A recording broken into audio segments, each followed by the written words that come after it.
Today on the Youth Ministry Sherpas Coast to Coast, Brock is feeling disdain from someone at his church. Is he the only one? Then it's back to school, public, private, and homeschool.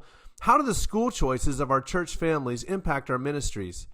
And we have a really honest discussion about what breaks our heart in the church. All this plus mannequin arms?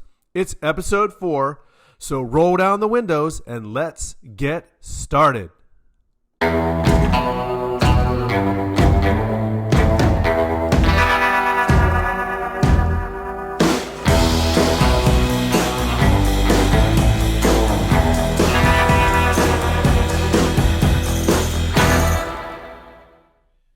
Hey everybody, welcome back to episode 4 of the Youth Ministry Sherpas Coast to Coast, doing youth ministry with the windows down. Hey everybody, my name is Steve Anderson. I'm joined by my awesome co-host, Brock Morgan. Hey Brock. Hey Steve, Shannon, you're looking great. Come on, I'm excited. What's up, Shannon? I'm excited to be here with you guys. Shannon Dunn is a rock star. We are glad to be back with episode 4. We are part of the Download Youth Ministry Podcast Network. Speaking of which, we want everyone to know about an amazing event coming up on September 23rd. DYM is hosting, sponsoring, creating the National Day of Volunteer Youth Ministry Training. This is year number 5, I believe. It is $169 to register your church, and you can bring as many volunteers as you want for 3 hours of the most amazing youth ministry training on the planet. Names like Christine Kane, Albert Tate, Doug Fields, all the greats, Heather Fleece, Jessica Sanchez. It's an awesome thing. Have you guys actually been part of that before? I have hosted it for 4 years. Awesome. And love both bringing my volunteers to it and meeting the other churches that come to it. Yeah, for sure. So go out to dymtraining.com. You can find locations near you or host your own. Either way, it's an awesome experience. We want you to be a part of it. Easiest, simplest, cheapest way to train your volunteers for the year ahead. So, how you guys doing? What have you been up to this week? Oh man, guys, someone at our church doesn't like me. Can you believe that? No. I know. It's not true. It can't Wait. be. Am I Only supposed one? to be shocked or not? That's hurtful. That's shooting a wounded man. Do you guys happened? have you ever had people at church not like you? Has this been a thing? Well, first, Brock, you got to give us a little more info. Like, what did you do? Why don't they like you, and how do you even know? Did they tell you in your face? I can just feel their disdain. Wow. Disdain. I just feel it. Not just Like- they don't really care for you. They disdain. It's disdain. It is disdain. How can that be? I mean, look at me. I like them. Do you? Do you? Well, kinda. My wife always says you feel about others the way they feel about you. I think you're actually feel a little disdainful towards this person. But anyway. No, I you don't know why? I actually really think highly of them. And I mentioned it to my friend, like, dude, did they give you a weird vibe? Is it just me? Like, what's going just on? you. And they were like, no, dude, they don't like you. Wow. Okay. But, church is dusty. I can understand, Brock. I can understand you. I can't imagine someone not liking Shannon. I was going to say, I really haven't fully had that experience. Maybe someone's been critical of like my teaching or the ministry, but not like me. Right. Oh, How dare they like Shannon. be critical of your teaching? How dare Have they? you? Shannon. Have you had someone not like you, Steve? Yeah, I've been here a long time. There's going to be someone that doesn't like me. There's some I can't probably speak to now, and there's some in the past that I could talk about. And there's one mom. It's funny. We have the local director of Youth for Christ as part of our youth leader team. He's now retired, but when he was still leading that ministry, he had someone who was on his email list, who was a supporter. and he emailed something about, I think he was bringing his team to the DYM training or something. And he emailed them and mentioned my name in our church. And she responded back and said, don't you ever bring up his name again in an email from your ministry. Oh, Dude. Yeah. That was, Now that's real disdain. that was disdain.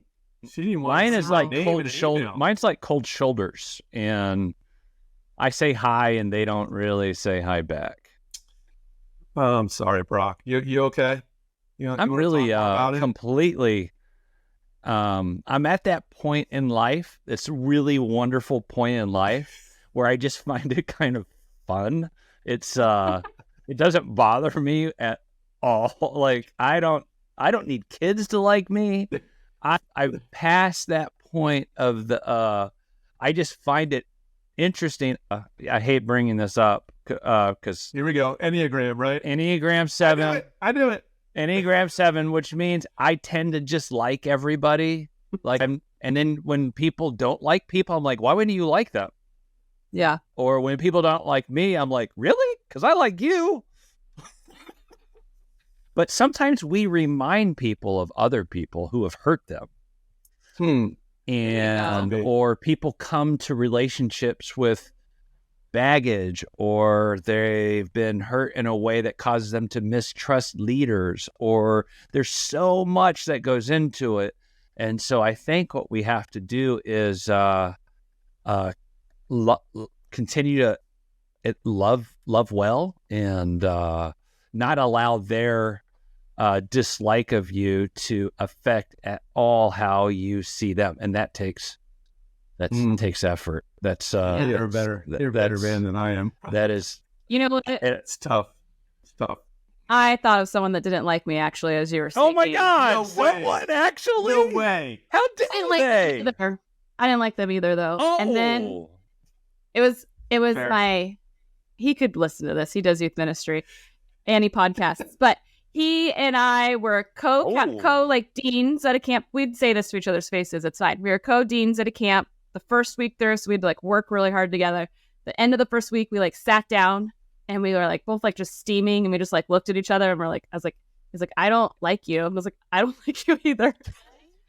But after that conversation, we became so close, totally understood each other. We just like tackled it all head on, and like became such a good friend. Like I love him. So now you're married. changed. That's an incredible love story.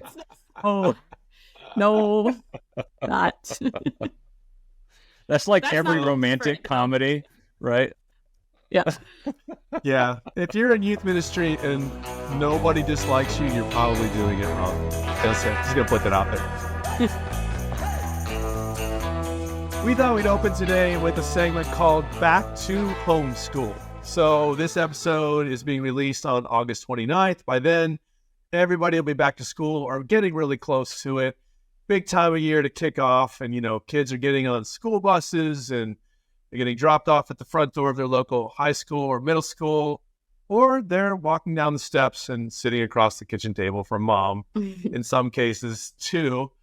And so those situations and the various schooling options that parents have chosen affect our youth ministries, affect the dynamics of our students and what they're like and how we do things. And we thought it'd be an interesting conversation today just to talk through that a little bit from our own experience, what that looks like in our ministries. How is it different having all these different kinds of kids in our youth programs? So yeah, what do you guys think? Wow. I have really noticed the difference in the students, whether it be homeschool or private Christian school or our public school. And we only really pull from one public school, one Christian school, and then we have a few homeschool kids. So, but there's definitely a difference, and it does impact the way that they either show up to events or how they feel by things we've talked about. So one of our homeschool students who, I don't know about you guys. Do you guys have like a mentality about how homeschool kids are like super awkward and weird, or are we over that? Are we over that? That's Yeah. just you, Isn't like Shannon. Can you Even see it I that way? see kids all the same. everyone okay. likes us, Shannon. We have no enemies. So no, I know what you're saying. I've gotten in trouble for saying things over the years, but I do get what you're getting at is kids have increasingly become very much the same. Yes, and homeschool is very normalized, I think, now. And I don't sure. know if when I was a kid if it was normalized. But Right. so, my homeschool student homeschools because she wants to be an actress and be in the industry and do these kinds of things. And so her schedule doesn't allow for, Totally. being in a traditional school. Yep. But I have seen the impact of where she doesn't always feel like she can fit into the youth group in the same way that some of the other students do, because a lot of what they talk about in small group, or even we had to be careful of who was speaking from the stage, that they didn't make all of their, applications about things that happen at school. And so I've seen the way that it sort of shifts how you talk about things to make sure you're inclusive of the different school dynamics that are or aren't happening for those students. That's good. Yeah. I think that for me, I think that there used to be a significant difference between kids depending on their education, and I am not seeing that nearly as much. It's not like, the Christian school kids really are into the Bible.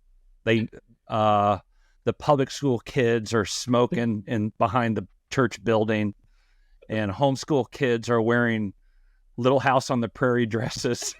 Right.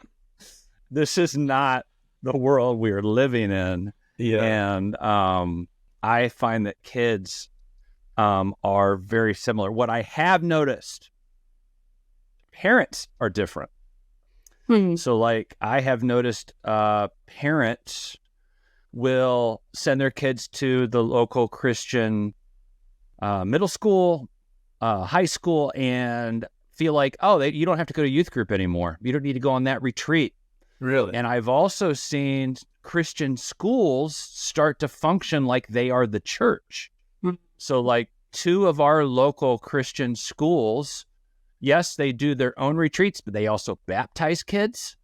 Now, if you understand the theology of baptism, to me, that raises some red flags. And then you literally do graduate from that school that is seeing themselves as a church. So you're like graduating from church. There's all kinds of red flags for me with schools baptizing kids. And dude, I don't know. And so it's really interesting. In this particular city, the parents' mentality of, public schools are a disaster. We're going to put them in the private school, and they get really busy at school. And they're like, it doesn't really matter if you go to youth group at this point or go to church. They really don't have time for church or God's people at church. It's interesting. Yeah. When I started here a long time ago, we had 0 homeschool kids. It was all public schools. Our church met at a public school. Our senior pastor has 7 kids. He had 5 or 6 then, and they were all public school. And so that was our draw. And then we had a family or 2 show up, and we had a couple homeschool kids. And I remember a moment, it was like 2016, maybe 17. There was a summer night. We had summer youth group. It was smaller, kind of in between seasons. And I looked out over the group. We were out playing games outside. There was like 40 kids there that night. And I counted up, and there was like 25 or 30 homeschooled kids. And I remember just kind of freaking out. I don't even know my group anymore. What do I do with this? And I was kind of panicked about it. It seemed like for about 6 months, a year, every new kid that came was from a homeschooled family. And we've always been very outreach oriented. I just didn't know what that was going to look like. Kind of leveled off. We have a significant number of homeschool families and kids for sure. And it's definitely continuing to increase. But we have a lot of public school kids, mostly public school kids, the majority, probably 12 high schools, I think, in the area that we might draw from, 10 or 12. But it definitely changes. Shannon, you're right. When you talk about sharing Jesus with your friends, and there's always a few kids who are like, I don't have any non-Christian friends because I'm at home all the time.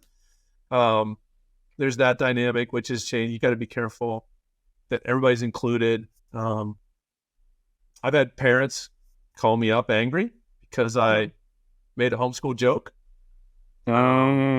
Steve. I know. You know what's funny is I made the joke. I was bantering with a homeschool kid in the front row who I'm close to, and I was just teasing her, right? I was making fun of her. And then I got a call from not her parent, but another parent the next morning, like, my daughter came home very upset. And it's like, okay, that's fair. Like, I don't want anybody to feel like they don't belong in our group because of their school situation or school choice. So, yeah. Right.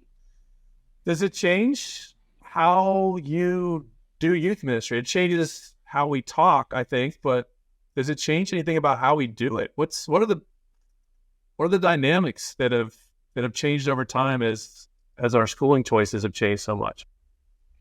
I don't feel like it changes anything for me. Okay. Every single kid, no matter what environment they're being educated in, is going through the 3 tasks of adolescence: identity, autonomy, belonging. Every kid is struggling to one degree or another with anxiety and different forms of fears and addictions. And I also think that the weirdness factor and the you can't talk about certain things factor has dissipated a little bit, at least in my context. Mm-hmm. I think it might change the dynamic of our parents a little bit. Okay. Well, I think the fact that we see so many different types of schooling and that parents are so driven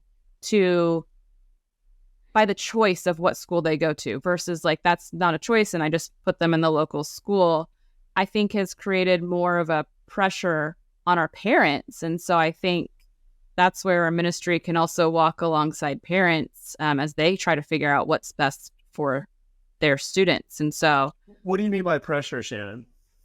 I think in LA, I could say, oftentimes parents don't feel like their school that is designated for them in their district to go to is the school that they want their kid to go to. And so I think the decision of what school to go to, they feel like it's a very heavy weight and a very big decision that can make or break who their student is. And I've had that conversation with a handful of parents and been like, I don't think the school your child goes to, I mean, I think every child has a different need. I'm like, really believe that there are some kids that'll need a homeschool and there are some kids that need a private school, some kids that need a public school, and not, there's different individuality there. But I just think that if you're putting your kid surrounded by the right, caring, loving adults and some other circumstances, it's not the school choice. I think we should take a little bit with weight off of it. Like, that's not going to make or break who your kid becomes as a teenager, the school they're in. There's so many other factors to think about outside of that. Yeah. The other thing I think that we have to really encourage parents in is, based on the school you pick, doesn't lessen the importance of your role in your kid's life. Yeah. So like, I put them in the Christian school, I don't have to do It's all the God they'll ever need. They're fine. I don't have to worry about anything now as a parent. Pray for my kid or disciple and shepherd them, or like, no, they'll never be exposed to anything. They're living in this world. And and plus with the aliens coming into our world, it's your parenting's going to need to increase a little. It's true. There's going to be a 4th school option, which is in outer space. That's right. I like what you said, Shannon, about kind of walking parents back from the ledge of this decision is everything in your kid's future is determined by it. Yeah. There's a lack of trust in that, I think, and a fear. There's a fear of the culture or a fear of making the wrong decision that will ruin everything. And that kind of reveals a lack of trust and security in Christ and in his ability to help us lead as parents, love our kids as parents, shepherd our kids. That's pretty revealing, and I think speaking to that can be very powerful for parents, just to remind them who's really looking out for you. It's not the school administration; it's Jesus. Yeah. That's good. Yeah. And unfortunately, or fortunately, whatever one, it's, but they're going to be exposed to the things of this world. And Yes. we just need to be there for them. We need to show up. So. Good. And there's no more risky exposure than the kitchen table with mom and dad, right? Lots is happening there. So, Right. good conversation. We're going to move into the second segment. This one is known as Get to Know Your Sherpa. Each episode, we're going to talk about a question just to get to know each other better so you can get to know us. We want this to feel like a conversation around your fire pit with a bunch of friends talking student ministry. So, Shannon has a great question for us today. I love this question. Go ahead. What is the weirdest thing in your youth ministry storage? Closet, cabinet, trailer, whatever. Steve? Other than the body of the middle school student that we've been hiding in the... No, I'm just kidding. that is Awkward. dark. Pretty dark. Oh gosh, there's some good stuff in there. So long time ago, I started a collection. Sorry, my voice is cracking. A long time ago, I started a collection of props and costumes. And just started filling bins with masks and stuff. And that's grown over time now because I'm been here a while. And so we have all these prop bins that we break out at retreats and skit nights and stuff. And there's funny stuff in there. There's chicken costume, all kinds of dresses, goofy stuff. But my favorite one is the mannequin arm. The mannequin arm. I don't know if you guys have ever bought a mannequin before, but they're hard to find. But there are places where you can buy mannequins. And we were going to do this skit where, that Jimmy Fallon, Justin Timberlake skit where they got the fake arms and they're mannequin arms and if you've ever seen that. It's a Tonight Show thing. Yep. So we needed that. We bought some mannequin arms, and there's a mannequin arm in my storage closet that occasionally makes its way around the church. So that would be my answer. I love it. Does it ever freak people out when they open a cabinet and startles them? Yeah, it did at first. We would randomly place it in the most frightening places. Yeah. Yeah. Because I'd say the object in my cabinet that is the weirdest isn't necessarily because it's crazy for youth ministry. It's that people are often startled by it. It's just this giant unicorn head mask thing that goes on. That was the previous youth pastor went to Target and it was how can I not buy this at 70% off after Halloween? Obviously, I need this for youth ministry. Of course. So it just lives in a cabinet, and every time someone opens it, this giant unicorn face makes people jump back. And so it's it's going to live there and it's going to be there, even though we don't use it because it's funny. You'll use it someday. You'll find another purpose for it. That's true. I think you should wear it for the next episode. All right. I'll be here with it on. How about you, Brock? I used to have at our last church all kinds of costumes and crazy things. And, we're a church plant, a newer church. And then I was starting to build all that. And we had a trailer on the church property, and it got stolen. They stole a whole trailer?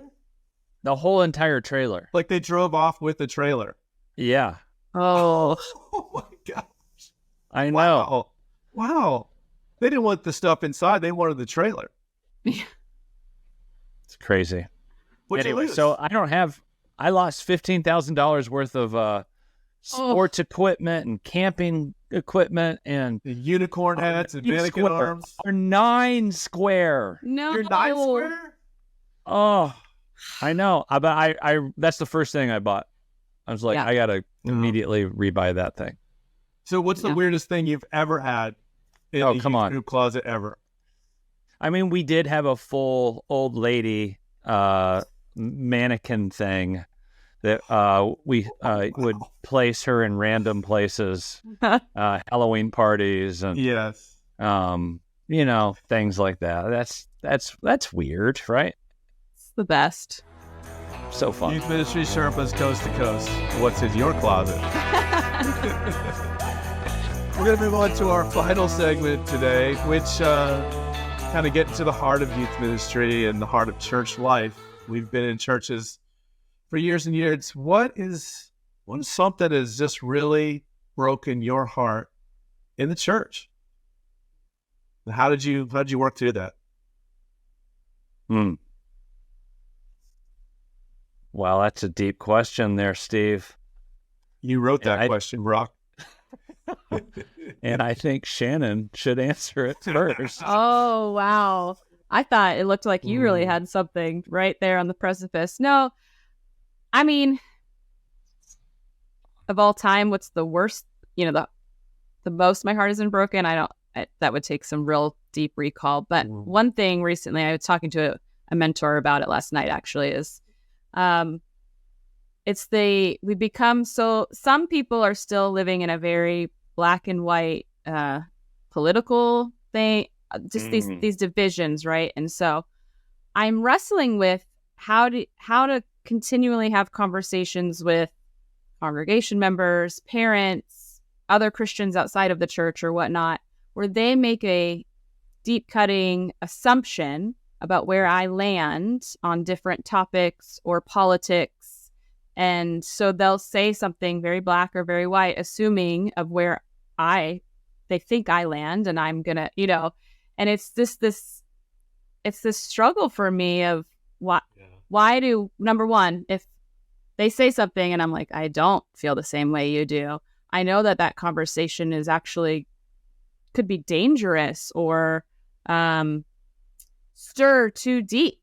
And so I feel like sometimes we've created a culture where we can't even be totally honest and have those conversations about how we feel. And that's been really breaking my heart and been a struggle for sort of how to deal with other Christians. Like, why is diversity of thought such a big struggle for us, and that caused so much contention?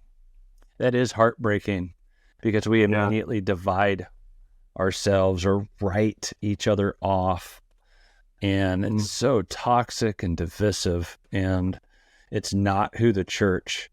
It's not, Jesus's prayer was, make them one as you, Father, and you and I are one. And that, or Philippians 2, do me a favor, Paul says, and agree with one another. And it doesn't even mean on like all these issues that divide us. It's that if we have Jesus, all those other things don't have to divide us. We can really be great listeners. I think for me, I was a pastor's kid, and almost from the beginning, it's just, I look back at little Brock and the audacity that adults would say to me as the pastor's kid. And I go, oh, that really hurt you.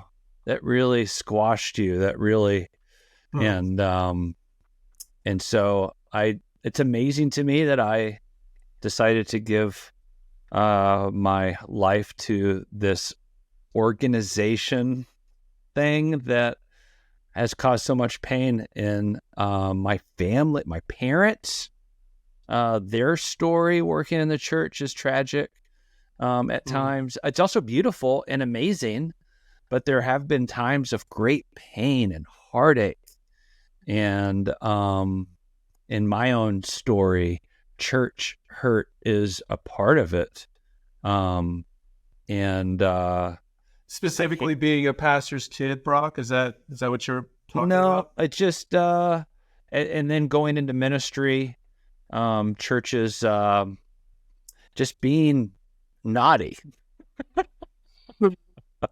And that's definitely part of, I think a lot of youth workers and people in ministry have heartache from the people who are supposed to love you the best hurt you the most. And a lot of times those are God's people. Mm. And it is painful. Mm. Yeah. I think, Shannon, I'm relating to what you said.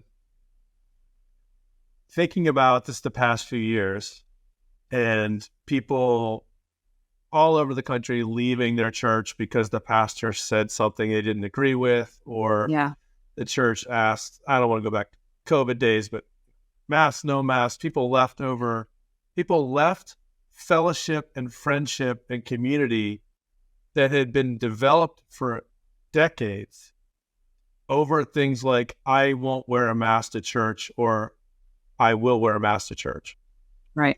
And, we're in essence a church plant. Now we're older now, but when I came, we were a new church, and there were people here literally that I've known for 20 years and, baptized kids and officiated weddings and known their families, and, and the senior pastor, all the more invested in these people's lives. And then to see issues like that send people scattering and leaving in anger and choosing that over years of relationship, and just like not trusting the goodwill and the good intentions of leaders that have been faithful, not abusive leaders, but faithful, humble leaders. Yeah. But not trusting their intentions and moving on and making a scene. And because it's from the inside, that's what hurts, right? Like, we can take shots from the culture. I can take shots from outside the church, but it's the shots inside the church. And that's really what the question is, that cut the deepest. Yes. And so I look at it and I think the relationships that I think are so important, that I feel like we really are close and I'm making a difference in families' lives, or we're doing life together. And then I wonder, is it just shallow? Is it just shallow anyway? Like, maybe I'm misreading it even now. The ones that I'm still in a relationship with, they would leave or something else different tomorrow. I use this analogy. I use this analogy. Our community has basically been built in the last 25 years. It was a kind of a rural neighborhood. The population growth, Brock knows Montgomery County, Maryland's very densely populated. People move north to Frederick County, the next county up. And our community, Urbana, is like right on the edge of the next county. So population growth has exploded here. And they've built 10, 15,000 homes probably in the last 15 years. The turf and the sidewalks is like this because it's not had time to develop the depth that, a 100-year-old town has. And so I sometimes wonder if church life is like that. Just doesn't really go as deep as you wish. And that's heartbreaking to think about. Yeah. Yeah. We've experienced a lot of that at our church too. During COVID, we had new leadership, and it's like people's, idea of church was based off of so much on like the leader, and it's just, your hope and your desire is like that they would stick with the church because the church is the people in it and not necessarily all these other little things. And it hurts when people you've known a really long time just take off because of that. We're a younger church. Most people are brand new believers. I would say, I don't know, maybe even 90% are like either haven't been in church since they were a kid or just recently came to faith through Alpha or whatever. And that's cool. But then we'll also have people coming from other churches who are unhappy. Sure. And when I hear of, hey, we're from so-and-so church, and I start asking questions, I will literally try to send them back. Yeah.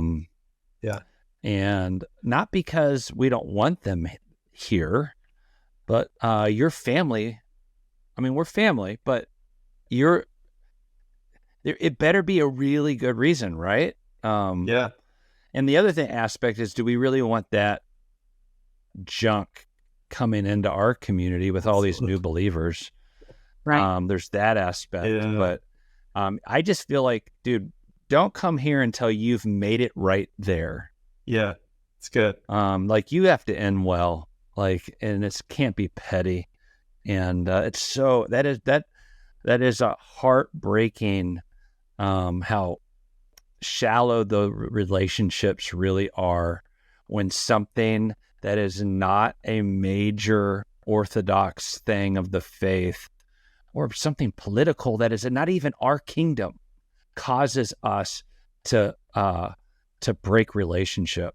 That grieves God's heart. Like, you can just feel it. I have friends who are in England, and they'll come over here and be like, I don't understand how you guys are dividing the way you do over politics. Yeah. And I'm like, I know. Oh, one of the blessings of being in this community so long, I know all the youth pastors in the area, and so we know when our people go to other churches, and so I've had conversations with so and so came from here and they were unhappy with something, and I always say, Eric's a really good friend of mine. I've known him for years, and the look on their face is like, oh no, the story of why we left, and yeah, maybe I do, and maybe, like you said, Brock, you should go back and make it right before you come over here with carrying your suitcases full of junk. Yeah. Church life is tough, right? It's hard to sustain. It's hard to stay in it, but longevity is where it's at. So as we wrap up today's show, you guys, what's kept you in youth ministry this week? Shannon. Yes. All right. I think one of you had a similar experience last week, but we hosted a game night at our house for a bunch of our alumni from the youth group, all who go to college somewhere else but are home for the summer and are about to go back. And I don't know if you guys have ever played the game Four on a Couch. Can go into that game later, but man, it turns into screaming. Yes, OG game here. Yeah. Screaming, yelling, high energy, in all the best ways fun until midnight at my house. And it just gives me life. And I love being with those students and just the joy. It's so good. That's so good. I think and that there's nothing like kids returning from college and wanting to be with us. Come on. Yeah. So Shannon, that's awesome. I just have a little thing this week. A bunch of kids came running up to me at church and were like, "Is youth group this week?" Because we've taken a couple weeks off, and youth group is not this week. And to see when I said no, their depression made me so happy. What? Not this week either. Oh, that's good. That's good. I like how you phrased that. Yeah. Their depression made me so happy. Not yes. Not how much they were excited, but yeah, no, that's so good. Yeah. Mine was I was looking for a retreat speaker for our retreat coming up this fall. And I reached out to an old friend and mentor of mine. He was the youth pastor in the first church where I was a volunteer. And we're just vaguely in touch through the years. That was a long time ago. Friends on Facebook. And I thought, you know what? I'm just going to reach out to Mike and see if he'd come and speak. And so we had a great conversation a couple of days ago, and he's going to come and be our retreat speaker. And I feel like it's kind of a full circle moment in a way for us. And yeah, just to connect with somebody that when I stop and think about it, I really appreciate the fact that I'm in youth ministry in large measure because of the influence of Mike in my life at that critical moment in my 20s. And it's going to be cool to reconnect and kind of share my relationship with him, with our students. So that's pretty cool. Love that. Yeah. Well, this wraps it up for today's episode of the Youth Ministry Sherpas Coast to Coast, youth ministry with the windows down. It was getting real today. We would love for you to follow us on all the platforms for podcasting. Make sure you follow our show. Leave us a 5-star review. You can email us at youthministrysherpas@gmail.com. Send us questions, comments. We'd love to hear from you. We want to build community around this show. And of course, we are on YouTube, so we know what you need to do, right, Shannon? Like and subscribe. You switched it up. We can say smash the subscribe button. Yeah, that's okay. We're official YouTubers now. We are influencers. We are influencers. Or not. Anyway, we'll be back with another show in just a week or two. So we hope you will follow and tune in then. Until then, we love you. Hang in there. Roll the windows down. Enjoy the last days of summer. It's been fun being with you. Youth Ministry Sherpas coast to coast. Bye, everybody. Yeah. Bye-bye.